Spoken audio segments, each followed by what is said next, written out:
A ver, empezamos, muchachos. Dice la primera pregunta, que si ya con la emisión del CFDI se exenta la empresa retenedora de hacer el timbrado de las retenciones. Sí, sí, ya se exenta, pero también me hace una pregunta aquí adherida. Si de los meses de enero y febrero y marzo la persona entrega el comprobante impreso con código de barras o el CFD, entonces la empresa que hace la retención se está obligada a hacer el timbrado de ese periodo. Por eso les mencionaba que ¿qué va a hacer la empresa? Oye, ¿quieres que te pague a mí y entrégame CFDI? Para que no me vea en la disyuntiva del primer trimestre de tener que hacer el timbrado de la retención. ¿Sí les queda contestada la pregunta?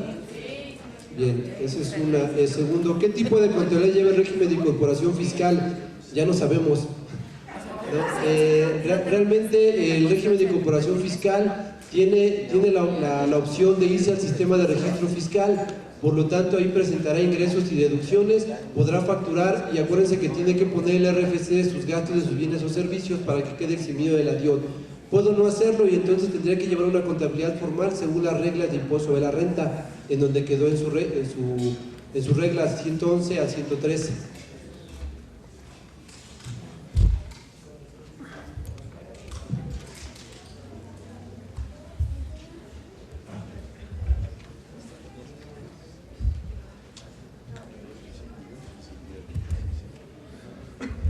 Los pagos del régimen de incorporación se harán en pagos referenciados. En principio se entiende que deberían de ser así, debe de haber la opción del pago referenciado, pero también hay la opción de irme al sistema de registro fiscal y entonces ahí voy a presentar todo. Ya no tendría que irme al pago referenciado. ¿Sí, muchachos? ¿Cómo queda el pago o régimen para taxistas? El taxista tendría que irse al régimen de incorporación fiscal y hacer los FDIs a través del día o semanal o mensual. Y si está en régimen de incorporación, inclusive puede hacer el timbrado bimestral. Este es para el taxista.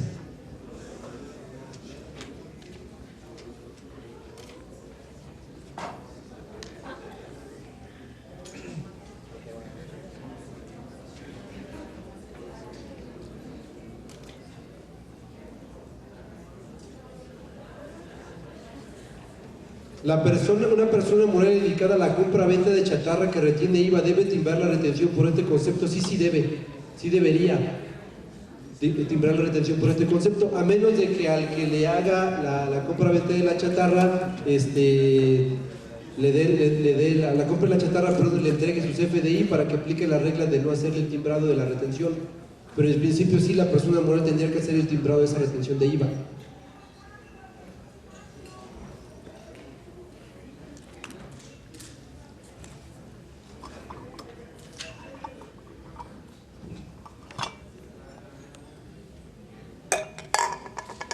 Ok, creo que aquí entonces sí los confundí. Entonces la fecha a considerar para el pago provisional bimestral del régimen de incorporación, ¿qué es? Se los explico de esta manera. Por ley de impuesto sobre la renta, yo tendría hasta el día 17, los explico así, de enero, te voy a presentar el bimestre de enero y febrero, presento el 17 de marzo. Puedo, muchachos, irme al decreto de facilidades administrativas y tomar el sexto dígito numérico, tener de 1 a 5 días más. Si no quiero hacer ninguna de esas opciones, entonces me puedo ir a la regla de la miscelánea y presentar hasta el fin de mes de ese bimestre. Es decir, enero y febrero presentaría el 31 de marzo. ¿Sí me expliqué ahora sí mejor?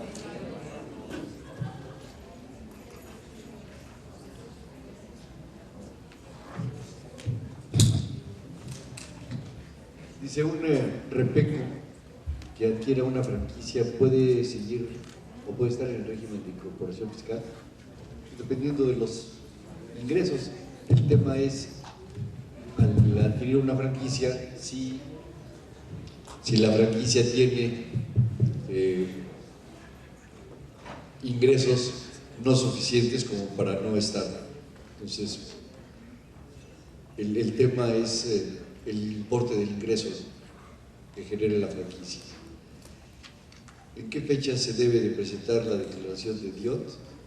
El día 17.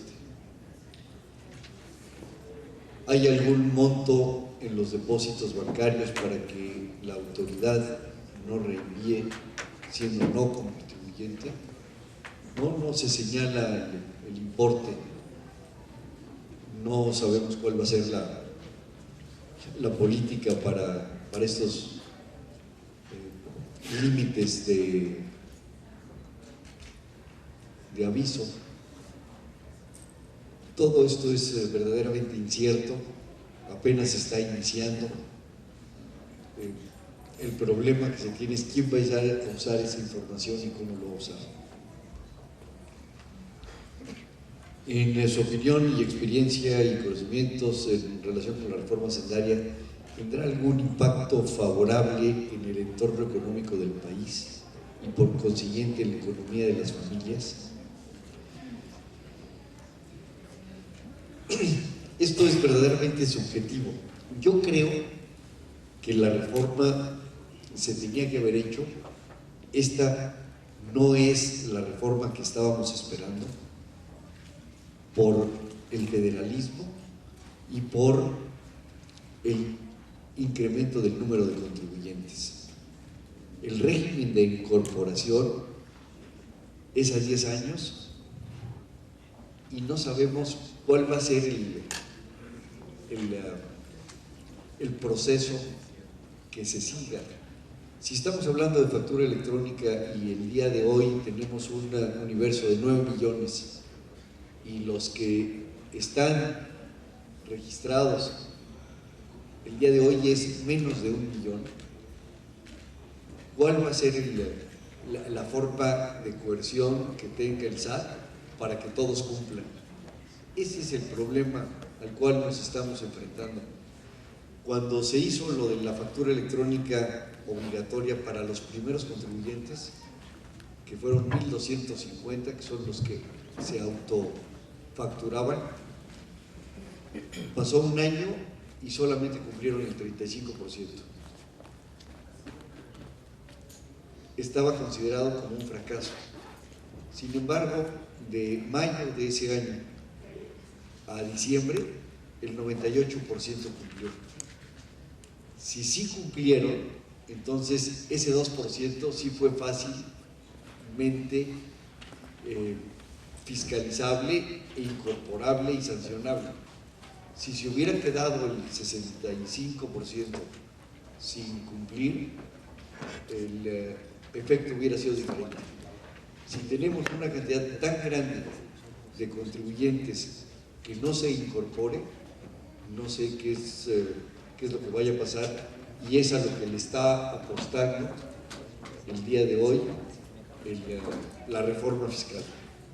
No sabemos, porque no hay antecedentes, y los antecedentes que teníamos del IDE pues nunca fueron efectivamente aplicados o revisados o incorporados como declaración pendiente de presentar por parte de los contribuyentes a los cuales hicieron depósitos en efectivo, y que hubo una retención que primero fue del 12 y después del 3%, pero ese 3% comparado con el 30% pues era una diferencia importante, porque en la economía informal lo que se maneja es el flujo de efectivo en efectivo, y lo que se deposita no es el ingreso, sino es la utilidad, porque al estar manejando efectivo, el efectivo compras y vendes.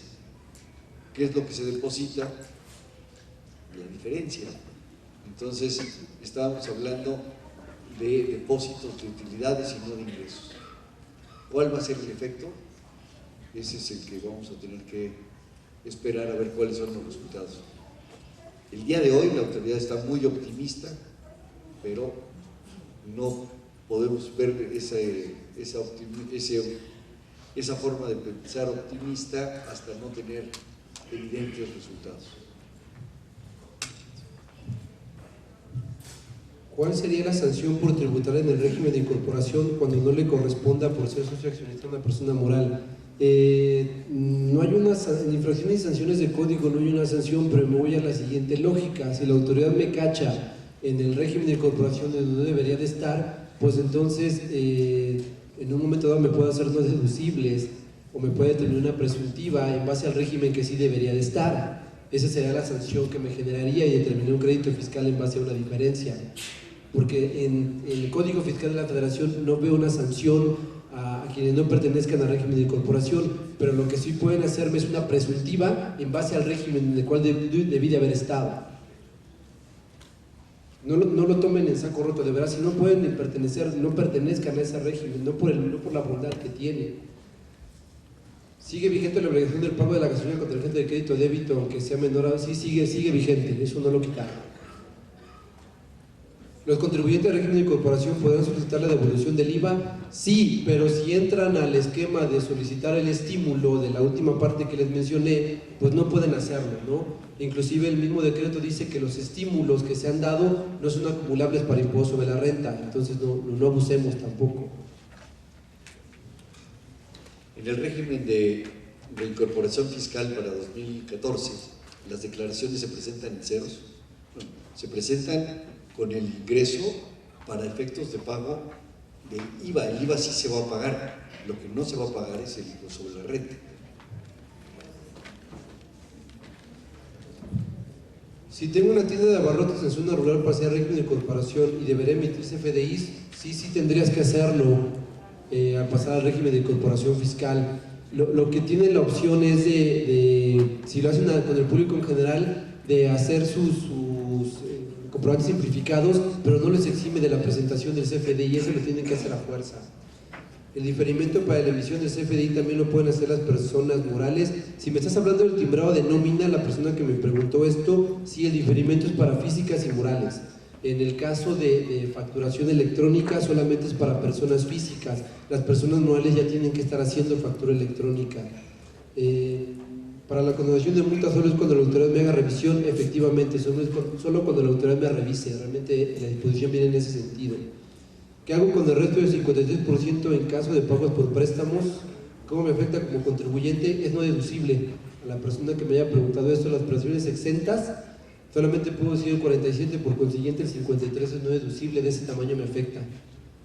Hay que hacer el ejercicio, en algunos ejercicios que hemos hecho nos conviene asegurarnos, de verdad, en algunos, depende del factor, del grado de riesgo de la empresa, hay que echarle números.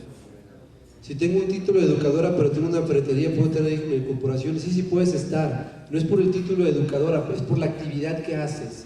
Una ferretería puede estar en el régimen de incorporación.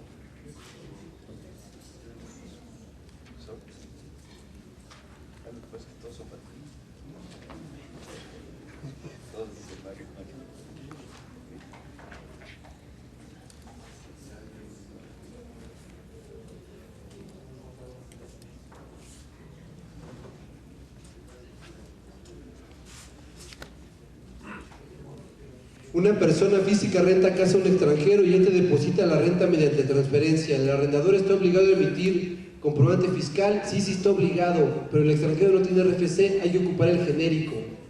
XC, XX, 010101 y 3 ceros. Hay que ocupar el RFC genérico. ¿Qué pasa con las facturas emitidas en 2013 y cobradas en 2014? ¿Se debe pagar YETU? No, ya no existe. Ya las cobré en este año, no tengo por qué pagar el YETU. El aviso para emitir recibo de nómina en mi portal tiene fecha límite. No nos han manifestado una fecha límite, pero ya avisen, muchachos, en cuanto puedan. Y se pueden deducir los comprobantes que se emitan como operaciones con el público en general o que emitan contribuyentes de zonas rurales. No se pueden deducir. El requisito para que un documento sea deducible tiene que tener la identificación del contribuyente y la separación del IVA. En el caso de contribuyentes al público en general, específicamente no tiene desglosado el IVA.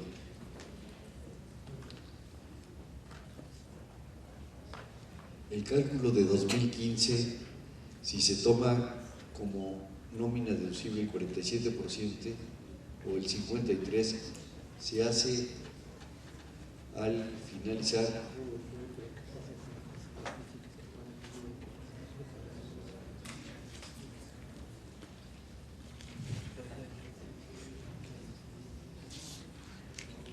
Sí, por si le entendiste, sí.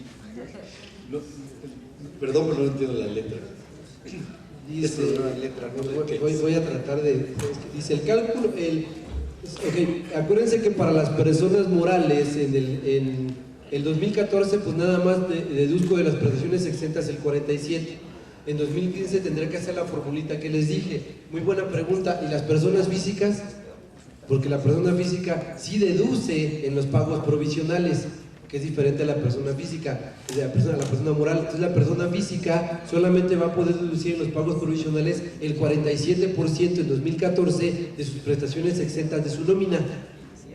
Tendrá que hacer el ejercicio para que, ahora sí le doy la razón al compañero de allá atrás que me decía que era con 2013, yo haría el ejemplo para la persona física con 2013 y 2014 por ser prestaciones pagadas, para que en 2015 empiece en enero a saber si va a deducir en sus prestaciones exentas el 47 o el 53. ¿Sí me expliqué, muchachos? ¿Sí queda claro para todos? Porque es para la persona física. ¿Dónde no quedó claro? Lo repito.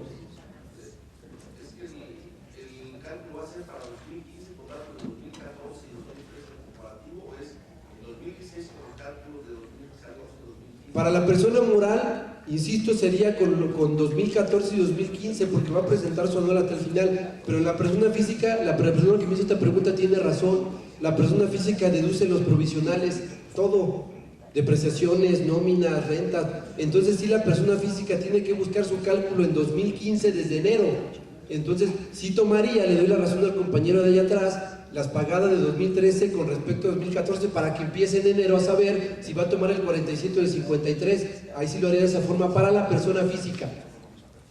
¿Sí, muchachos? ¿Sí, contador? Aquí hay una pregunta interesante. ¿Qué hay de cierto de que si se presenta una declaración en ceros y después una complementaria con los datos correctos, la autoridad determinará una sanción por falsedad de la declaración? Lo que está buscando la autoridad es que no se presenten declaraciones en ceros. Obviamente, las declaraciones complementarias siguen siendo válidas. Lo que quiere la autoridad es que no se presenten declaraciones en ceros. Yo les comentaba que de las declaraciones de empresa, más de 600,000 en el año de 2011 se presentaron sin pago de impuestos, con cero. Entonces, lo que quiere la autoridad es no tener declaraciones en cero. ¿Cuál sería una recomendación? Si vas a presentar una declaración complementaria, porque todavía no tienes los datos de los ingresos o deducciones del periodo, de la declaración al periodo que corresponda, pues a lo mejor la recomendación a partir de hoy sería preséntalas con la información que tienes hoy y no en cero, para que la complementaria sea complementaria de lo que tienes hoy a la fecha en la que tienes la información completa, para que no vaya a ser susceptible de pensar que estás presentando información con un concepto de falsedad. SC que no es donataria autorizada, ¿cómo realizará sus pagos de ISR en 2014 si no hay coeficiente? Quiero pensar que la pregunta sería, ¿soy una escuela que no conseguí el permiso para recibir donativos deducibles de impuestos? No puedo estar ya en título 3, paso automáticamente a título 2, pero no les dijeron un mecanismo para que saquen un coeficiente de utilidad, entonces empezarían en 2014 como si hubiesen hoy hecho su acta constitutiva y empezar a tributar para en 2014 determinar el coeficiente de utilidad para 2015. Seguramente los transportistas se van a ir a amparar diciéndoles por qué a estos no, y a mí sí me pusiste un esquema de sacar coeficiente de utilidad. ¿Sí, muchachos? Y si automáticamente el SAT está pasando al régimen de actividad empresarial a un pequeño contribuyente que tiene arrendamiento por el importe, también sucede por sueldos. ¿Y cuál es el fundamento? Por sueldos, ¿no? Por sueldos no estás pasando de un régimen a otro. El régimen de sueldos, lo único nuevo es que te van a timbrar para tenerte localizable durante todo el año, para que al final pues ya tengan el ingreso que percibiste de todos los que te pagaron sueldos durante el año. Un pequeño contribuyente que hasta el 31 de diciembre de 2013 también estaba como asalariada, el SAT en forma automática lo está pasando a régimen general de ley. Para seguir en el régimen de incorporación tiene que disminuir la obligación de asalariado. No, en 2013 yo podía ser asalariado y ser pequeño contribuyente y ser arrendador y estar en otra actividad. Como persona física puedo hacerlo. No tienes que disminuir el asalariado, más bien tienes hasta el 31 de enero para decir a la autoridad y actualizar en tu portal que puedes pertenecer al régimen de incorporación fiscal siempre y cuando no estés en las limitantes que les mencionaba en el impuesto de la renta. Pero no tiene que dar disminución de asalariado, más bien tendrías que actualizar para quitarla de régimen general que ya te puso la autoridad y ponerla de régimen de incorporación fiscal. Puedes tener las dos. Mande. No, creo que no puedes estar en el régimen de incorporación si eres asalariado. Automáticamente. Si eres asalariado, es salario. Pero no tendría por qué tener las limitantes porque son regímenes diferentes. Tienes dos ingresos. Ok, ¿sabes? Y no habría problema. ¿Sabes en dónde puede estar la causal? No debería haber ningún problema. Puede estar la causal por la fracción primera del 111 del régimen de incorporación fiscal de renta, porque tienes la vinculación a una persona moral. Ahí sí, en ese sustento la autoridad no te va a dejar. Acuérdense que les dije en la fracción primera una de las limitantes. Si soy socio accionista de una persona moral o tengo vinculación con ella, no puedo estar en el régimen de incorporación fiscal. Ahí le doy la razón a ese sustento que mencionan, pero es ilógico. En mi opinión es ilógico que seas asalariado y no puedas estar en el régimen de incorporación fiscal. Te creo que no pueda. Por el tema de salario. Por el tema de salario, no me deja estar en el régimen de incorporación. Pues sí. El salario actualmente se está manejando como si fuera una cédula. Es decir, el salario se maneja totalmente aparte.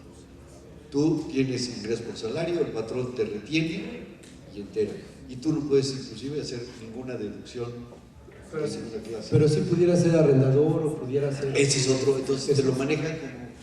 Entonces yo lo que veo es por la limitante que dice la fracción primera del 111 de renta, porque hay vinculación con una persona moral. Ahí sí, por esa razón, que tiene razón, en el sentido de que no puedo estar en el régimen de incorporación fiscal. Insisto, yo lo veo ilógico. Okay. Son dos totalmente aparte. Por el otro ingreso sí vas a tener la posibilidad de incorporación, pero no por el tema de sueldos. El sueldo, el salario es cedular y se maneja completamente aparte durante el año. Es que como igual se tendrían que acumular al final del año los dos ingresos. No, acuérdense que en 2013 yo podía estar ser pequeño contribuyente. No, es que hago la analogía, te estoy dando la razón, pero basado en la fracción primera de 111 de renta, porque hay un vínculo. Entonces sí está respetando las causales de que no pertenezcas al régimen de incorporación. Pero yo insisto, yo sí lo veo ilógico. Pero es por el vínculo con la persona moral. Acuérdense que los puse en la lámina, si no está en su material. Si soy socio accionista de persona moral o tengo vínculo con ella, no puedo pertenecer al régimen de incorporación fiscal. Ahí sí tiene la razón por la limitante de la ley. Mi opinión, sigo insistiendo, yo lo veo lógico porque si bien el régimen de incorporación de que estaban los pequeños contribuyentes y los regímenes intermedios, podían ellos seguir estando en sueldos y salarios. ¿Vale? Y por ese lado lo veo. Mande.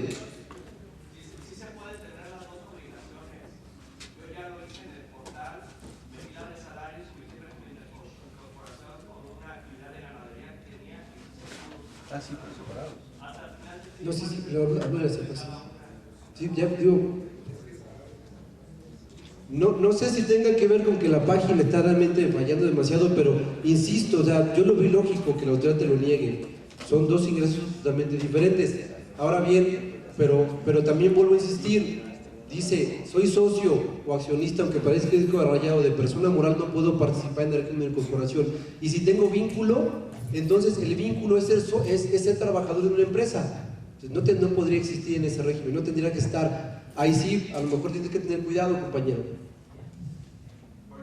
Yo creo que, por ejemplo, el vínculo va, si trabajo en esa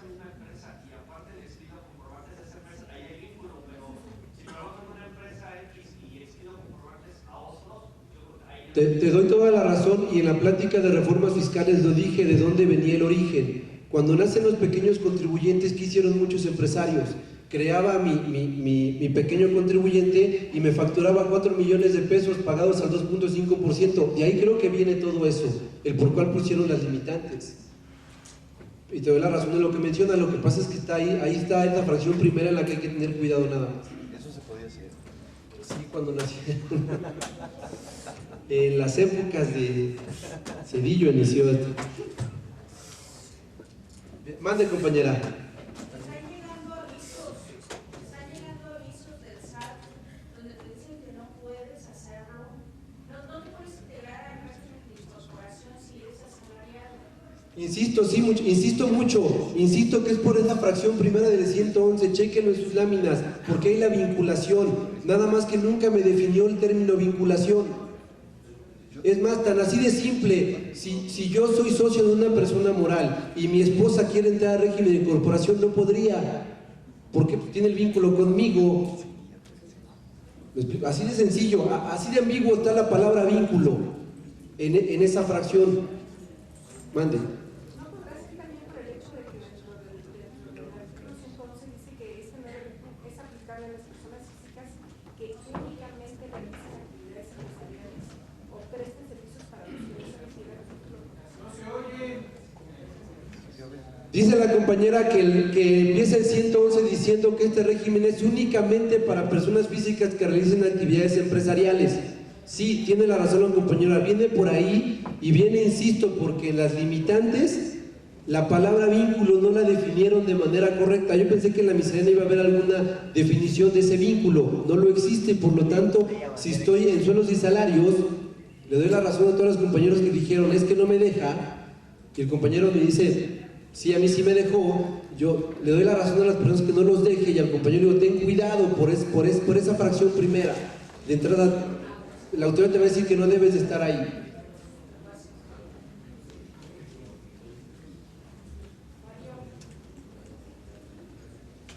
Pásale un micro, que no se va a oír.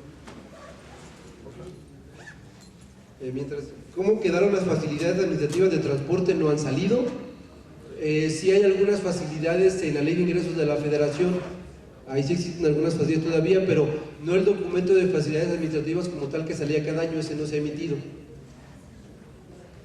Si un pequeño vende al público en general únicamente, como fuera un taquero, no paga IVA.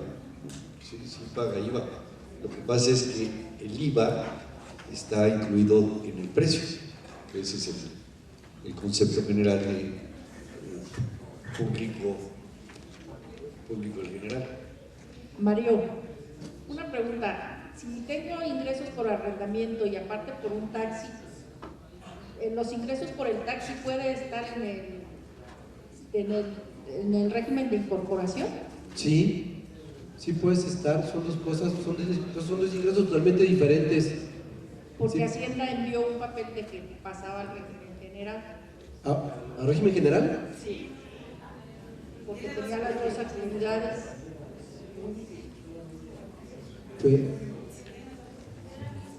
Entonces, ¿puedo hacer el cambio?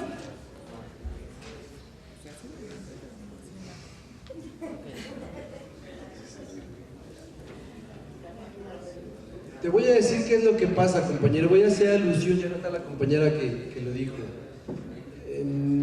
Si el 111 de renta dice que únicamente te dediques a hacer actividades empresariales, pues entonces sí hay la limitante, pero acuérdese también, deben de dejar mi ley por allá, ese 111 empieza diciendo que pueden estar personas que también inclusive hagan servicios, entonces ya hay una contradicción con lo que empezó diciendo el régimen, que únicamente hagas actividades empresariales para tener régimen de incorporación. Chequen su lámina y pueden estar arrendadores y enajenaciones o prestadores de servicio. Entonces hay una contradicción con lo que está diciendo la autoridad. Pero no las dos. Sí puede ser de servicios, pero nada más de servicios. Tiene que ser una. Sí, no puedes tener las dos. O sea, sí, sí.